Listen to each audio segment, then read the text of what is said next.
This is Grandpa Ron. Yeah, buying a Tesla is a lot different than buying a Ford or a GM product. In this video, I'll share my experiences buying this Model Y unit. Yeah, I got pretty much the basic version. I didn't buy any extras. I got the regular 19-inch Gemini wheels, no full driving or anything like that. So anyway, after I have a few more miles on it, yeah, I'll make some more videos about likes and dislikes and maybe some accessories to put onto it. If you're interested in seeing how these turn out or how my solar gets hooked up, then consider subscribing to my channel. On to delivery. I ordered my all-wheel drive unit at the end of January, but I had no idea when I was going to actually get it.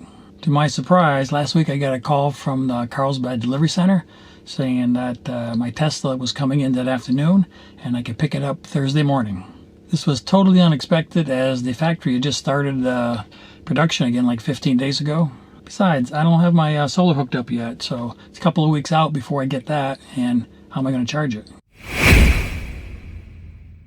As I mentioned, about 4 months ago, I went to the Fashion Valley Mall here in San Diego. It's kind of crazy, but looking for the Tesla store, but it's in the back of this mall somewhere. So that time I wasn't sure I wanted to buy a Tesla, but I did want to drive one and just to see how it actually was. Maybe it's around the corner, who knows?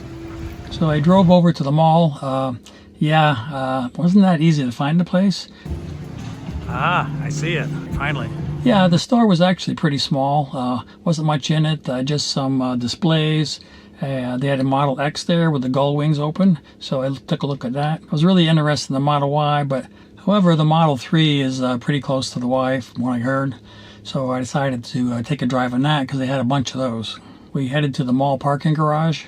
When we got there, she handed me something that looked like a credit card and asked if I wanted to drive it myself or she could come along. Since I didn't even know how to actually open the doors, let alone start the car, I said, sure, you can come along, just in case I have some questions. Got in, sat down. Yeah, I just froze. There was no start button, no gear shift lever. How do you get this thing to go? She showed me the lever that you push down to put it into drive. So I did that. Stepped down very slowly on the accelerator. Yeah, I'd seen some YouTube videos with the awesome acceleration for these cars, and I didn't want to be running into the other row of parked cars there in the garage. Once I turned out of the parking slot and got going, it just drove normal, so that wasn't really a problem. The salesperson was directing me where to go through the city because I wasn't really familiar with that area. Turn left, stop here, go there, so that was all fine, but I was just concentrating on keeping the car on the road and not hitting anybody. She told me about a bunch of options on the screen, but I'm not really sure what she all did. It was pretty cool looking and very high tech, so yeah, that was fine. After about a half an hour of driving around San Diego, we went back to the parking garage and I pulled up to the parking slot, stopped the car. She asked me if I wanted to back into the spot. I didn't know how to do that. So she said, just push up on the yellow lever there. There's a little R on it, so I did that. Mirrors kind of flipped down. I was like, what the heck's going on here? But anyway, I got it backed in, didn't hit anything. Once you get to where you're going to stop, you just push the button in on the end and it puts it into a park mode, puts some kind of electric brake on so it doesn't roll. And that was it. My initial impressions were pretty positive. Just finished the test drive with this black Model 3. It was pretty nice. I liked it. I think the Y might be a little bit better for me, a little bit higher seating position. So, backed it up there, no problem. As we chatted walking back to the showroom, she even offered to put an order in for me. I told her I needed to think about it.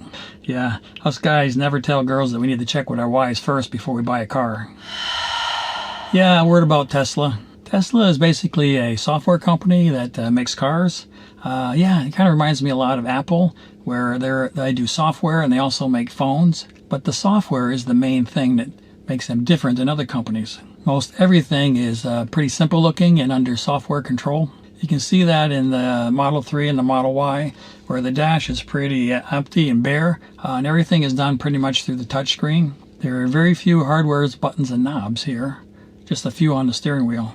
It might take a little while to get used to it, but I think I'm going to like it. And it makes the software updates a lot more functional because it controls almost anything in the car. Most other car manufacturers, they make their updates on the model year, so maybe once a year they're going to add some new features to their cars. Tesla's not like that. They make kind of continual improvements. That's their philosophy. So you never know. I mean, the Model Y made today could be a little bit different than the one made later in the year. A lot of these are in software updates. and they can come as soon as every few weeks. Yeah, it just downloads to the car, and it'll give you a notice when there's a new update, and you just press it to install it, and that's it. It's pretty simple. You can control a lot of this stuff right from your phone. You can turn on the air conditioning, to cool the car off, vent the windows, check the battery range, and any alarms that will go off. Yeah, these cars have a Sentry mode where it's got like 7 cameras around it. So if anybody goes to mess with your car, it can record that for you, and you can see who that was messing with it. So that's pretty cool. It helps if you like the techie kind of stuff. Yeah, I do. It can be a little intimidating at first, but after I use it a few times, it's, yeah, okay, I got it. Price. Like Apple, their prices are pretty well fixed. They're on the website, so there's no long negotiations at the car dealer. Tesla's prices and configurations are all on the website, but they're also subject to change, and usually without notice. For example, I pre-ordered this Model Y Tesla in the end of January. I believe it was the 23rd. At that time, the delivery was expected to be in the fall. A few days later, at their quarterly report, they announced that they were moving the production up to mid-March. And now, in January this year, we started producing Model Y in limited volumes. They also announced a price increase of $990. That was good because I already had my order in. They also decided to discontinue the 18-inch wheels that I had on my order and replace them with 19-inch. So, I don't know, I guess the bigger wheels is okay. For me, I had placed my deposit in there, and then a little while later, I got a message to fill in my delivery details. You select the delivery center closest to you, put in your name, address, update your insurance card, and you pick if you're going to finance it or trade in a car. So once you have all that set, you just wait for the car to come in. As part of placing an order, you set up a Tesla account and enter your credit card number. This credit card is used to pay for your deposit or your order fees and superchargers or anything else you want to get from Tesla. They keep it on file. After I had my order in, I uploaded the app on my phone just to check that out. Didn't have a lot of information yet. It's a good time to watch all those YouTube videos.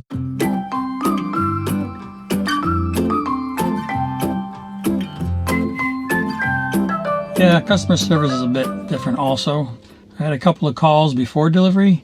Yeah, one call was they were suggesting that I cancel my $2,500 pre-order and replace it with a $100 order. I'm thinking, like, why would I want to do that? Then just last week I got a call saying the car had finally come in and I could pick it up in a couple of days. I did ask them a couple of questions such as, do you take personal checks? Which they do. And what do I need? Which is essentially just my insurance card. You can also pay it online, but I decided not to do that. Now that I have the VIN number, I went on the website and checked out the Tesla insurance. Their quote came in to $129 a month. It seems like a lot of money. So I called up my insurance company, which happens to be Wawanesa. Their quote came in as $42 a month. So yes, I went with them. When they notify you that your car is in, you actually have 3 delivery choices. You can either drive up and get it, which is what I did, or you can have them drive it to you, deliver right to your house. Or if you live more than 200 miles away, they'll actually put it on a truck and truck it to your house. I wanted to drive up there just to be able to check it out right there, and in case there was any problem, they could fix it right away.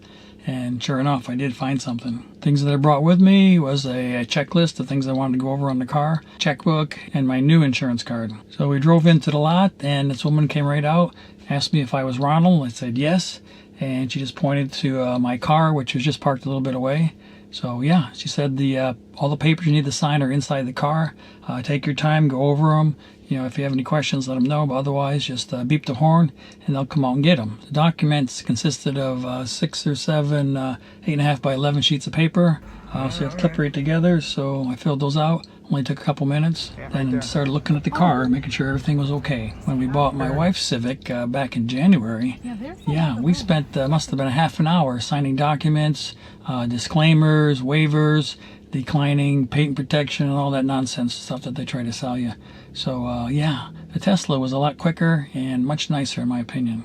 Everything was pretty straightforward. The only thing I needed help with was pairing my phone to the Tesla account and the car. So they helped me do that. It didn't quite connect right away, but it was all going fine by the time I got home. Just got home. Yeah, time to set up the phone. Let me try. It says done. While I was there, I actually looked over the car pretty extensively. I went all over it, and I actually found the little black speck up on the above the passenger door window. So I thought maybe it was a paint chip or something like that. But the guy looked and he said, yeah, it looks like it's glue from the glass roof installation. So yeah, he took it right over to the detail place, and in 5 minutes he was back with the car and it was perfect. Just waiting for the Tesla to come back from the detail shop. Overall, I was very pleased with the delivery process. Yeah, it was quick, but it wasn't hurried. I was actually in and out there in about an hour. It was very simple and straightforward. Tesla has its own culture, different than most other car companies. They control the hardware, the software, repairs and maintenance of the cars. It's all done through your phone app. If you have an issue like a flat tire, they have a fleet of vans that can come out and fix stuff on the spot. For example, if you get a flat, they can come out and they usually have tires right on board. So if you need a new tire, they'll replace it right there. So it's pretty simple. This is very much like Apple also. So I have to say I'm okay with this approach. I do like thinking of my car as a actual mobile device attached to my phone. Now I can't wait for my solar to be installed. It's like 2 weeks away, and then I can actually charge this thing. So this is Grandpa Ron, and I'll see you on the road.